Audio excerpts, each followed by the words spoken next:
Sen de parmaklarını sıkıştır. Ben de sen birlikte taşıyacağız. Li bajarê Amedê pêşengehek bi navê Bîranîna Kevir û Rengan hat vekirin. Pêşengeh ji alî Galeriya Hunerê ya Atalayart û Wexfa Pêşvebirin çand û piştgiriyê ya Amedê ve hat amadekirin. Di pêşengehê de her tabloyek îfadeya çîrokekî ku di dilê hunermendan de veşartiye.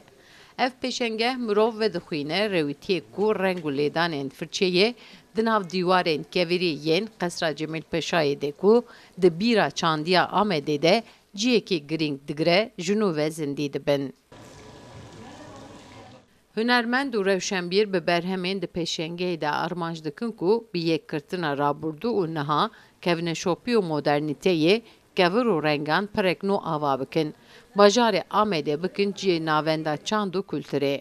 Ciki Balkêşê vaviya Konaxa Cemîlpaşayê o van xaniyê kevir û kevn û dîrokî piranî ustayê Ermenî û Suryanî bi destê wan hatî çêkirin. Dîrok li va heye, jiyan li va heye, li xewin heye, li heyal heye, her tişt heye li va. Lê mixabin xebat tune bû, çalekî tune bûn. Amedê hunermend zî pirin. Yani gelek rewşenbîr û hunermend û nivîskareyî. Yani cî tuneyî, çalekî tuneyî, mekan tuneyî.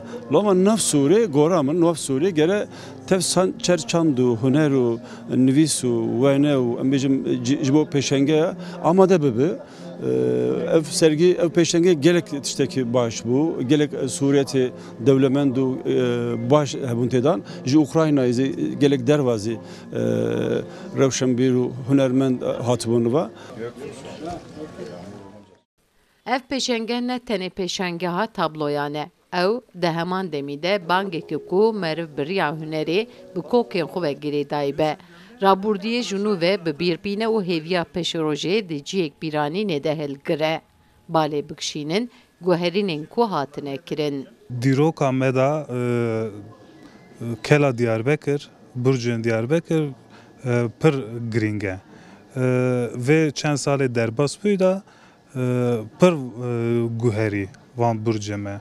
Yani wan guherbûnê bi ser navê restorasyonê da nasnameya me jî diguherîne. Çünkü dîroka me çixwaz wenda ve çixwaz biguhere, em jî bi gora wî diguherin. Ji bo wê ev pir girîng e, van vê meseleyê pir girîng e. Ji ber vanê hewayê van wê neya çêkir.